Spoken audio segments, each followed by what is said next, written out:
Welcome to Monetizing Innovation. I'm John Holcomb.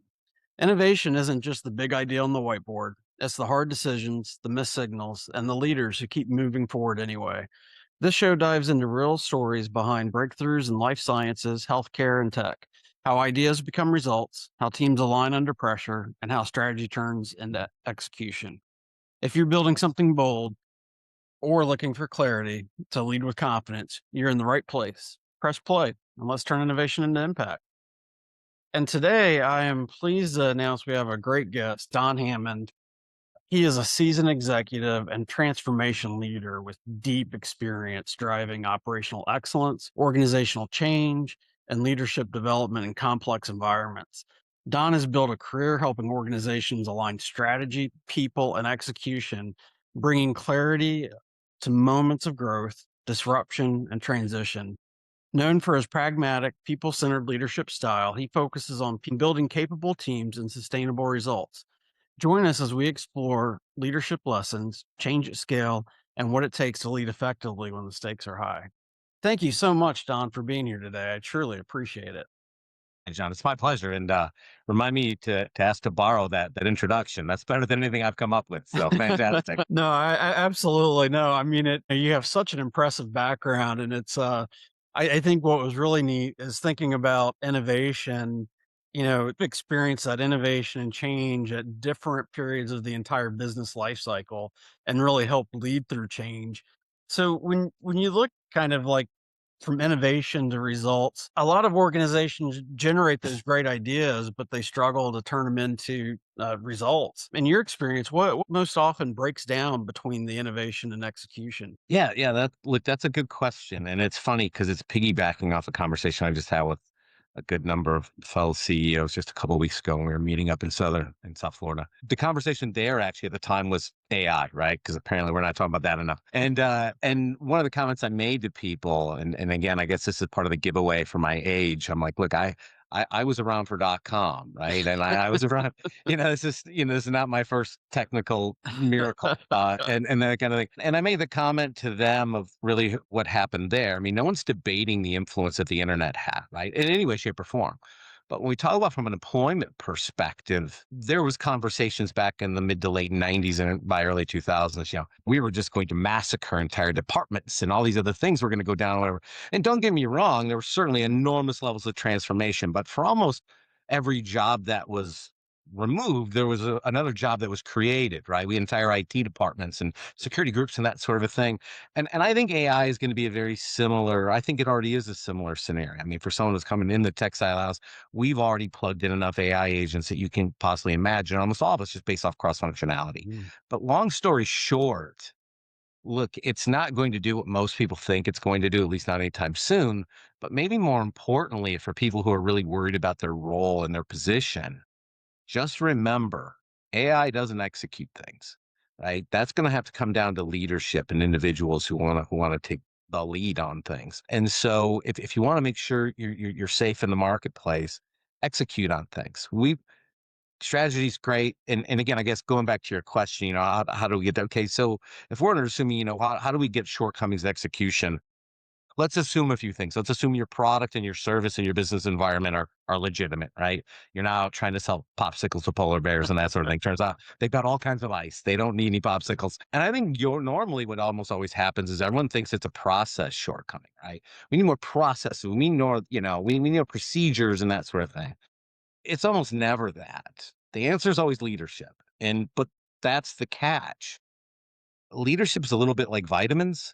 If you don't have enough of them, you're kind of sickly. And if you have too many of them, it's also can be toxic. And so I think you have excessively what I'll call meek with an M, as in Martha leadership, where those are the types of men and women who can't set firm expectations. They can't gain agreement on those expectations. They can't hold people accountable, those types of things. And when that becomes the case, bad people start ruling the roost, and good people get frustrated and it kills the culture. Well, flip side, you have excessively aggressive leadership, right? unrealistic expectations, beating the drum and beating the whip, cracking the whip all day long. And there's literally no communication or agreement. And of course, usually when things fail, they blame others and they kind of go through the whole thing. But needless to say, once again, good people become tainted and it adversely affects the culture. So execution always seems to come down to the leadership. And it's not just one flavor or the other. Um, I, you know, the answer is usually somewhere in the middle in life, I've figured out after it's all said and done. And so, stop trying to be the most extreme of whatever, the nicest boss ever or the meanest boss ever. Try being the most competent boss ever, right? And then see where that takes you. No, I think that makes a ton of sense. I think you touched on several elements there too. AI, I think in particular, what you touched on is so true, right? I mean, we've lived through these multiple technologies. Analogy I sometimes like to think of as the ATM. Very similar, right? Everybody's going to lose their job, and now if you look at it, it's actually help banks grow and further service their customers. You can go through a list, right, of technology that's done that.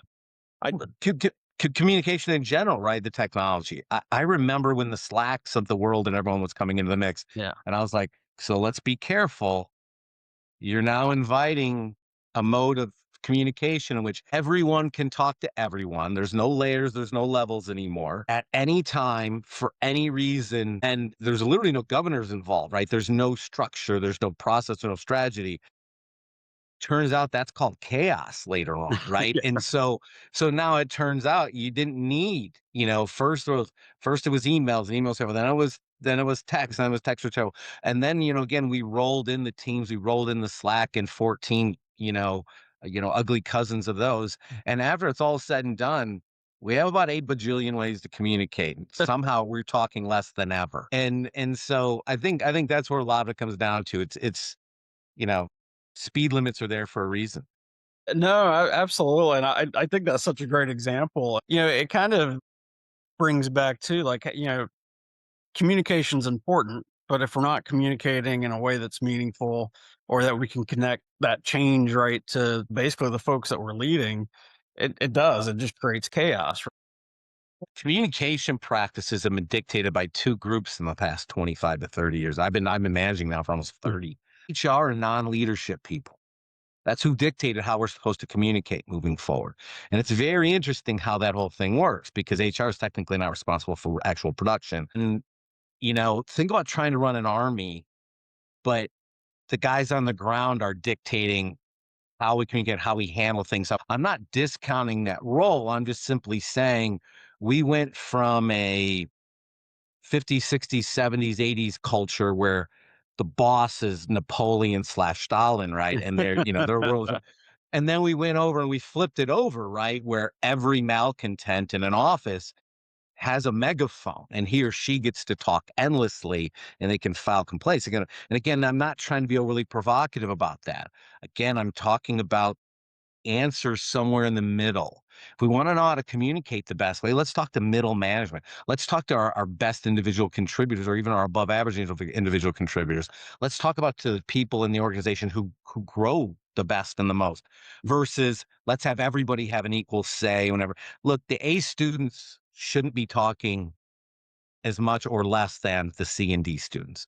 And that sounds cold and but that's life. And I think we're starting to make a bit of a turn back from a work culture on on who's earned a say when it comes to how the business is run. No, I think that makes a ton of sense, and it kind of reminds me of McGregor's work where we talk about Theory X and Theory Y organizations, right? And you can't just flip or intermix, right? Overnight, it takes time, and you really have to work through that. And I think what you bring up is such a great point. I think the main issue that we've got to drive is sort of those milestone type achievements. Right, and having commitments that folks are able to drive and measure against. That's logic, right? If you're trying to get from point A to point B and there's 100 steps in between, When do we get to step 5? When do we get to step 10? When do we get to step 15? By the way, if you're not keeping track of the steps, that's probably a problem. If you don't seem to care what order the steps come in, that's probably a problem. If you don't have a timeline of how you get from A to B, that's probably a problem. And so that's why, that's probably one group where I kind of a little roll my eyes a little bit nowadays. Project management side of organizations today have kind of gotten borderline unruly in the sense that there's so many projects, there's so many softwares going on at the same time. It again, I can't. It's kind of interesting. This word's come up twice now out of my mouth, but it becomes chaotic. Like there's like a brand of chaos that comes in, and versus let's simplify some things. Maybe we don't need 7 softwares for this. Maybe we don't need a tech stack that has 100 tentacles in every different direction. That sort of thing. Let's figure out. Maybe most of all, let's figure out what we need, not what we want. What do we need? And I think those are big conversations that are starting to become in vogue again. No, I think that's so important, right? And if you measure everything and everything's equally important, then nothing's important, right? It's that, Right. Yeah. Right. Right. Yeah. well, especially, and I think you've touched on this a little bit too. What is your recommendations on trying to build that execution muscle? Especially as the organizations are, like you said, I think kind of readjusting a little bit. What are some of those things that really need to be built into like that organizational capability and the leaders that are driving that? Yeah, and maybe let's have this conversation. Let's assume who probably the audience is, right? They're not someone old like us, right? Who's done this 1,000 times and stuff like that. These are people who are obviously going, "Hey, how do I get better? How can I learn things I don't know, or I can get better at?" And I think that's where some of this things is. I think one of the keys, if you want to be good truly as a leader, remember one particular word, and it's structure. Your role is you're walking structure. That's what you are. And whether that's strategy, whether that's KPIs, whether that's reviewing the work of others to make sure we're staying focused, that sort of thing. But then those are things I think everyone can kind of figure out to a certain degree. But look, I'm a big believer in then that and I get to turn into a bit of a dirty word, but I think we spit around a lot. I'm a big believer in creating an environment, right? That we're all continuous improvement, the Kaizen kind of mentality and that sort of thing. But so I'm really big into core principles where everybody in the company knows what they are, right? I always kind of stunned that, we have leadership learning one thing and non-leadership learning another. And there's kind of like, there should be core principles. Like for me personally, I live off 3 pillars. And again, let's be clear, this is for startup companies and that sort of thing, because that's a lot of my flavor. But, how you build and scale a company. People go, I could answer that all day long. I'm like, really? I can do it in 20 seconds. And the reason why is it's that in its simplest forms without making it crazy convoluted. It's scalable and sustainable process and procedures. Got to have them. Diverse and exponential revenue strategies, meaning there's more than one way to make money. And then obviously it's all exponential and so forth. And then third is a thoughtful talent tactics where you're bringing people into the organization as a growing organization. How do you grow and build the people as you grow and build the organization so you don't have the turnover? You do those 3 things, my friend, and building and scaling a company gets super simplified, right? So process, procedures, revenue strategy, and people. But then I think, you got to teach people, look, we got to get better at this again, right? We got to go back to companies. We got to start teaching people how to lead again. We have to, I always go into classic 4 roles of leadership type of thing. And I'm not going to go into a great discussion like that, but it's hire good people. That's kind of a vague thing, but based on the role and that sort of thing. Most of that comes down to intangibles, right? Mhm. Stop relying on the CV left and right. Ask them questions. Find out if they're ethical. Find out if they're hardworking. By the way, if you can't figure that out during a 1 hour conversation, you probably need to hone me up on your skill sets as well. But hire good people, set the proper expectations, which is code for communicate, right? Open communication. Ensure that people have the tools, resources, and talents to meet and exceed those expectations. And then last but not least, when they are successful, celebrate with them in ways that make them want to do it more often on a larger scale. Look, I just summed up all of management in 4 steps. It's really, really hard to do those 4 things and to keep them around. But what it does, though, it's 3 of this and 4 of that, and they're easily teachable confines where now you can start again creating structure around people. And hey, I'm a little confused right now. I'm under focus. Wait, what's my job again? These 3 or these 4 things. And I think those things just help. So if you throw in the core business principles, you throw in leadership techniques, you throw in KPIs and stuff like that, It's a bit of a potpourri that just help people stay on the road. That's all it is. The other option is looking over everyone's shoulder constantly, and that's not leadership. That's just annoying. Yeah. And that's where you get a lot of disgruntled folks, right? Yeah, it really is. And look, I get it. I mean, I understand if I don't have any other options of what's going on. But look, I've done leadership training stuff for 15, 20 years or whatever. I'm always amazed at how many employees after that director VP level will be like, man, I can't believe my last boss never taught me this. And my comment is always, well, before you take that personal, maybe consider your last boss didn't know this. Can't teach them you don't know, right? And so I think that's something where I think there'll be a comeback as well, where leadership, actual execution level leadership, and I think sales training, a lot of these things, I think they're going to come back because they're effective. They're not free. Let's be clear about that. But if you do them correctly, there's easily an ROI to justify. No, I totally agree with you. And I think, if we look at just like the macro trend on some of that, right? We've had this trend where it's like, oh, well, folks are turning over more, so we're not going to invest as much in the training. You end up everybody Well, loses, right? Because they still well, need but these basic skills. well, so let's talk about that for a second, shot. I mean, let's dissect if the training's any good or not. Exactly. Like, no one wants to have that conversation, right? Someone's going to get their feelings hurt. So, have you noticed that 99% of the training isn't done by the departments? It's done by people outside the departments to teach how people how to work in those departments. I'm not trying to be, Captain Obvious on this whole thing or, Debbie Downer or whatever. But I mean, after it's all said and done, you sit inside organizations and there's management who tell HR to write a job description for this role. And I'm like, wait, you're the Yeah. one hiring for it.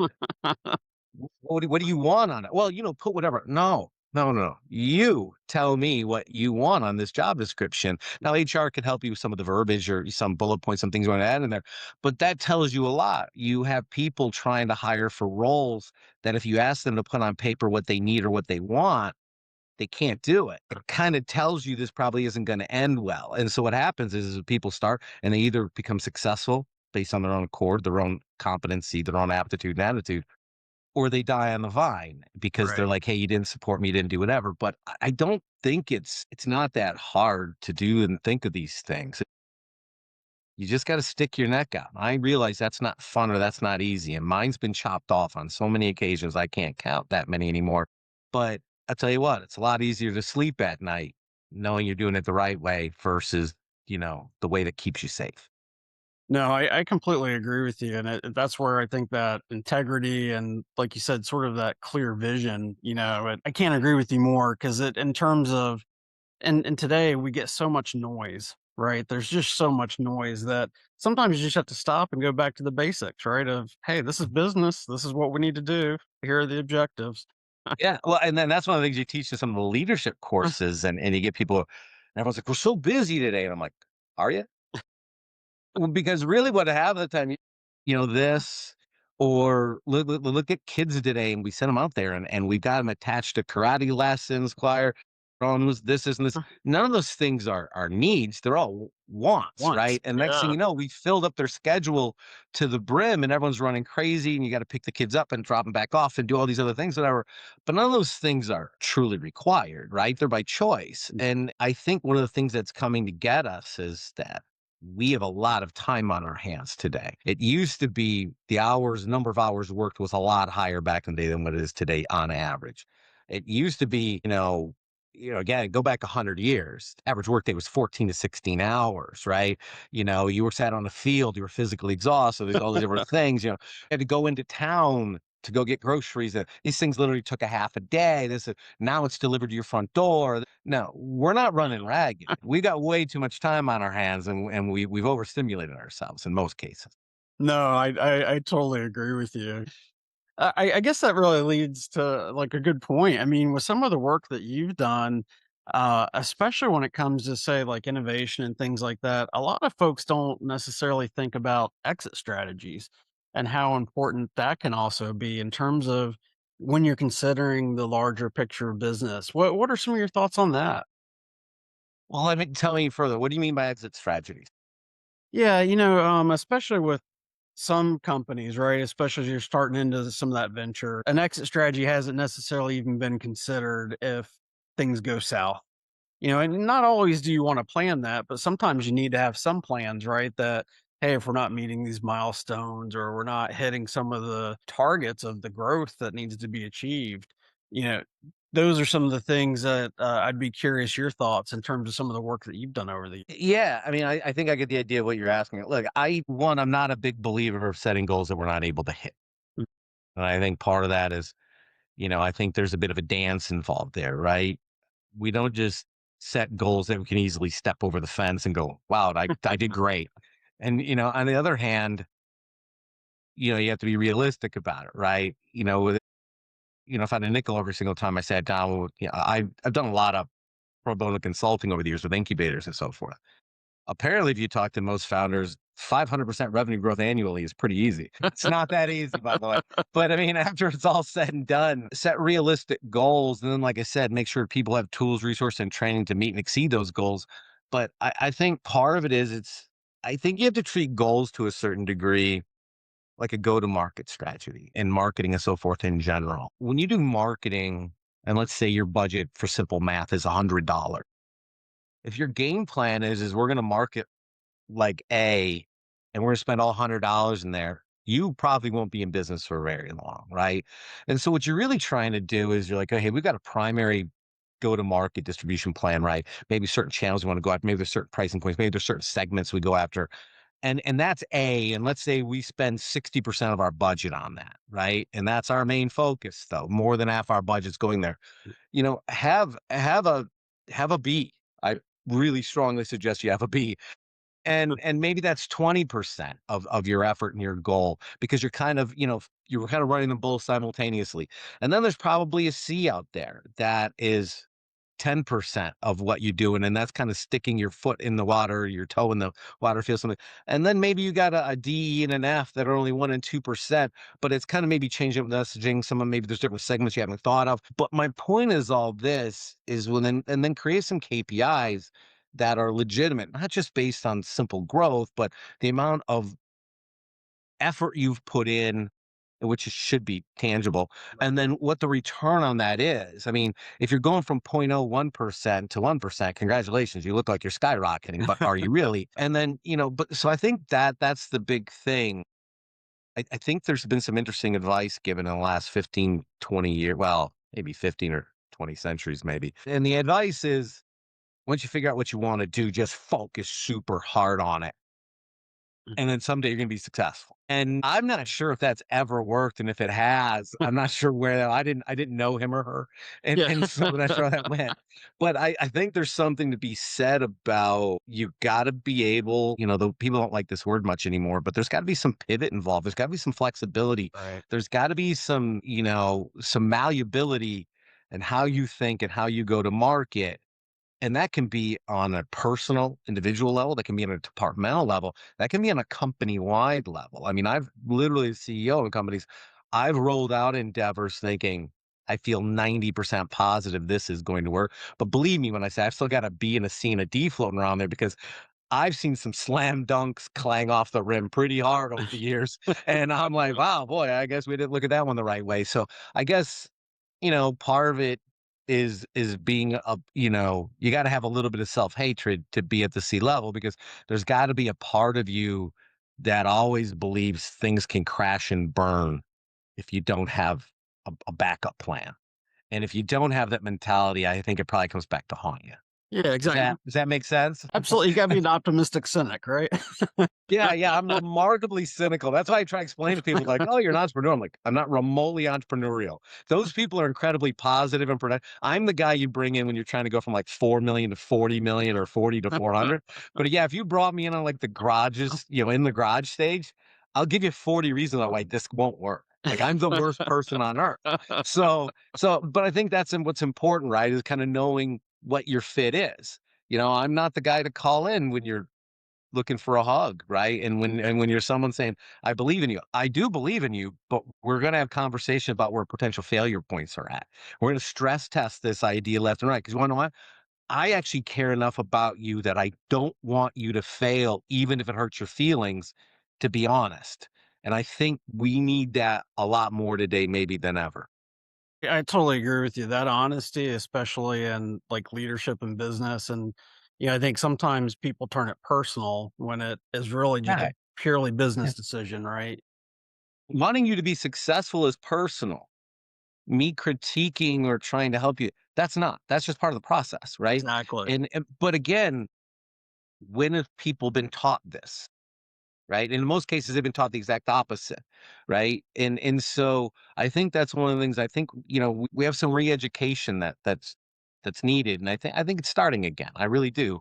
But um, again, some of this is age related, right? Where we were probably the last generation where, your parents could actually strike you and no one got upset about it. I'm not supporting that. I'm just simply stating that it's one of those scenarios where, I think tough love needs to make a comeback to a certain degree.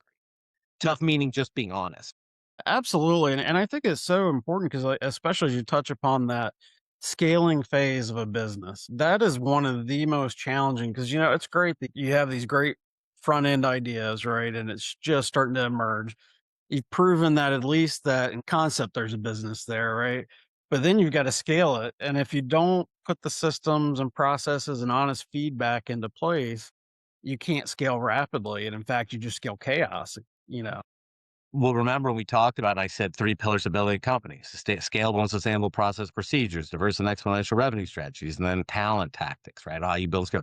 It's the same thing. It doesn't care what industry it is. It Exactly. doesn't care how old you are. It doesn't care how much experience you have. It's the same blueprint every single time. And it doesn't make a difference if you're trying to go from $1 to a million or a million to 100 million. And as long as you can keep that mentality amongst yourself, and I if there's two things I think, you can figure yourself out for is one, and I kind of mentioned this before, learn how to hire. I cannot stress it enough. You can't be the one man, one woman show. It's the biggest regret every single time. You're burning too many irons in the fire. You're running yourself ragged. It abuses the rest of your life, that sort of thing. So learn how to hire the right way, right? And seriously, reach out to me on LinkedIn, Christ, if you need help. It is one of those things, stop looking at CVs all the time and stop, start knowing questions to ask. And then I think the other part is it's look, being successful has a lot to do with self-honesty. Man, that can make for some dark days, my friend.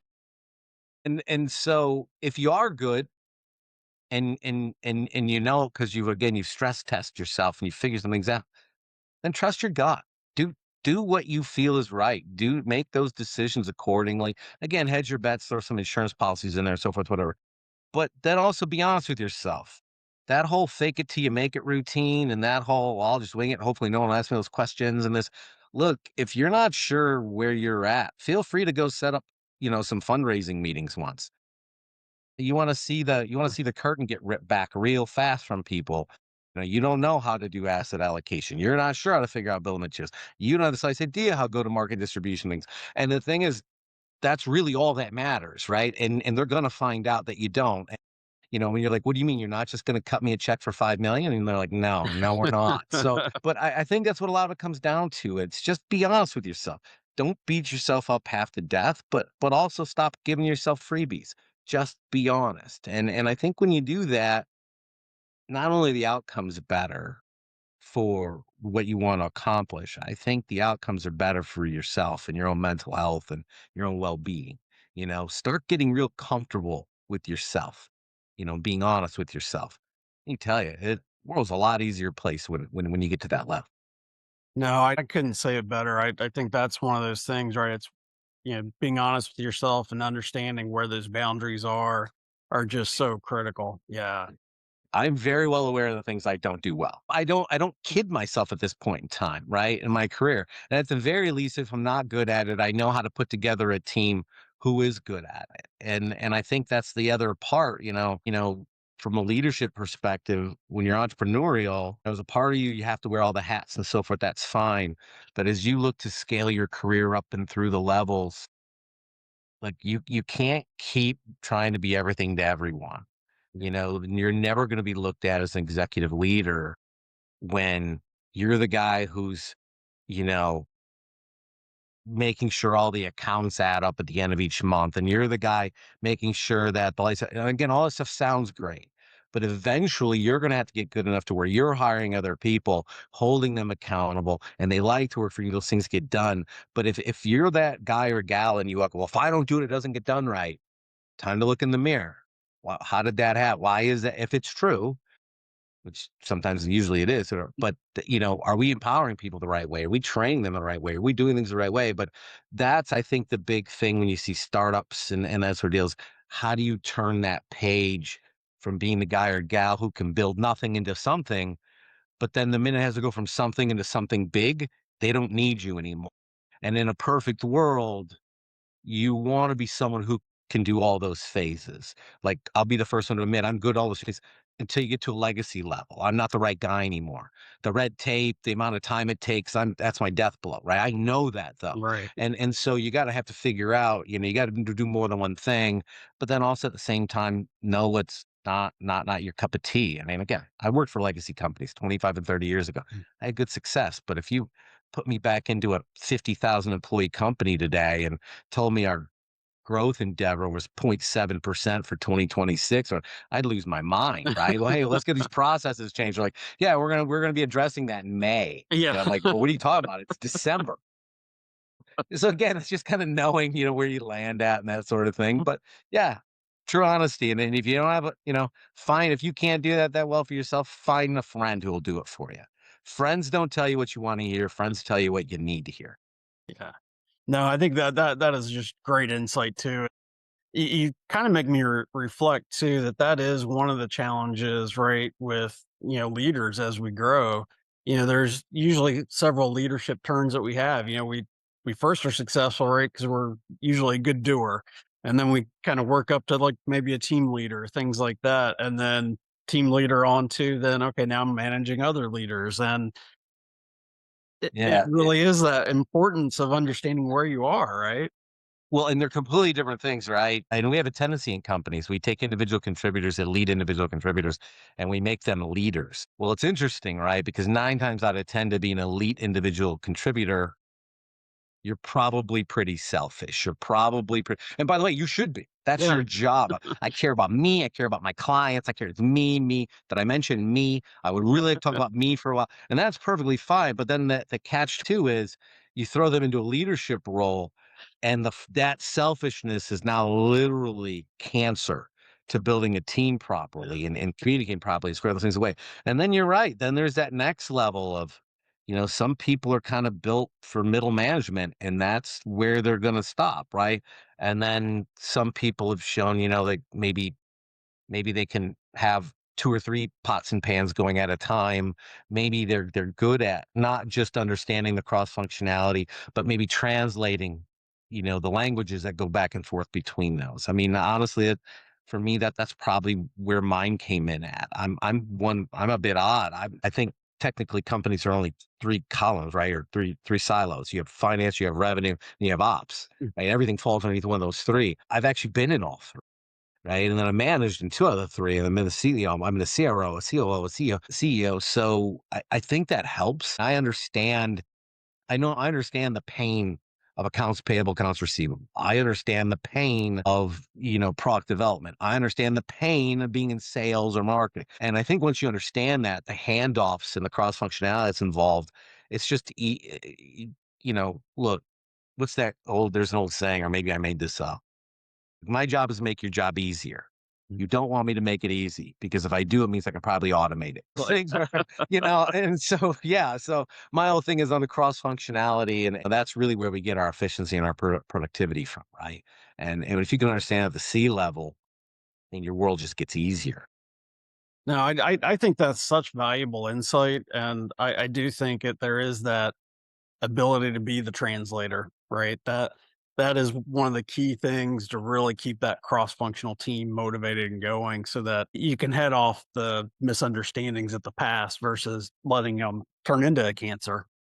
Yeah. Look, there's going to be a million people in this country who aren't even necessarily all that technical, who are making a career right now of trying to explain how AI fits into their organization.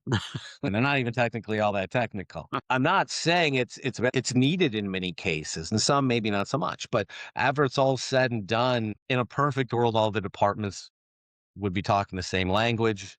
They'd have the same cadence. They'd have the same speed of pitch and this other.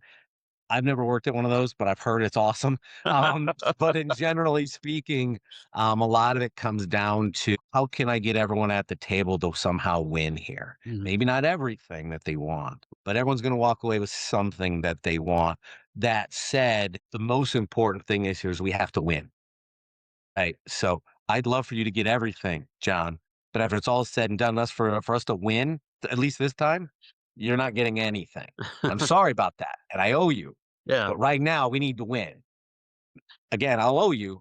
And being able to have that conversation with someone and then being honest about it. And the next time it comes around, John and his team are taking it in the teeth again, right? Like, hey, I did. I owed you one, and I promised that kind of thing. Treat people with respect that you want to be treated with. And I think that's where when you do that, but good people don't care about good news and bad news. They just want honest news. Mm. Right. And I think once you get that figured out, you start building the trust levels, right? Because first there's communication, then there's respect, then there's trust, then there's loyalty Mhm. and they don't go in any other order. And so I think once you get those things figured out, you can get actually a bunch of competent adults in the room and a lot of good things can happen. Absolutely. I think that is so true of any successful company, right? Is they're able to, like you said, have the honest and realistic discussion. Yeah. Be nice, play nice. Yeah. Look, I walked into rooms where, I own a consulting outfit years back and I sold it. You'd walk into rooms and it was palpable. Like these people hate each other. Yeah. Like, I don't think this is going to end very well. And so, I mean, and you knew that. And then the crazy part is, for an example like that, that's not middle management's fault, believe it or not, when they're at each other's throats. That's executive management allowing that to ferment and that resentfulness to pick up and you not just say, hey, we're all going to grab lunch together and let's talk and let's figure out where we're missing things at, right? And this and this, we don't pit people against one another. Right. The only time you ever want to do that is when you want the salespeople to sell so much that it pisses off, finance. They don't want to pay all the commission. That's the only time that ever works. Other than that, you try not to turn anyone in the company against anyone else. But but yeah, no, and again, and for any of you guys out there who aren't C-level, but you're looking at me, hold your C-level people accountable. If you and another department don't get along, it's not your job to get, it's their job for you guys all come in the same room and get that stuff figured out. You don't have the currency and the power to do that. They do. It's literally what they get paid for. Make sure they earn their money. No, that's fantastic. Don, this has been such a phenomenal conversation today. I really appreciate it. I think especially in this space with, like you said, the innovation and some of the rapid scaling, some of your insights here are just invaluable for our listeners. So I truly appreciate that. Yeah, no, it's my pleasure. We're actually, I just pivoted off and we just closed up a turnaround just a short time ago. And so I'm about ready to go on board again. We're doing a med tech startup and, that'll be coming to the US here very shortly. And yeah, if anyone ever needs a hand, I mean, I'm happy to help people who are serious about what they're trying to do. But, I've been, you know, what, 3 or 4 exits now at this point in time. Helped build and scale companies to 7, 8, 9 figures, done that nationally, done that globally. Like I said, been a COO, a CRO, a CEO. Look, if you think it's easy, you're wrong. If you think it's too hard, you're wrong. The answer's somewhere in between. So, but yeah, happy to help out any way I can. No, that's fantastic. And I'll make sure your contact information is in the write up and we'll take it from there then. Sounds great. Thank you John, so thanks so much much, for your time. Don. I appreciate it. Thank you, sir.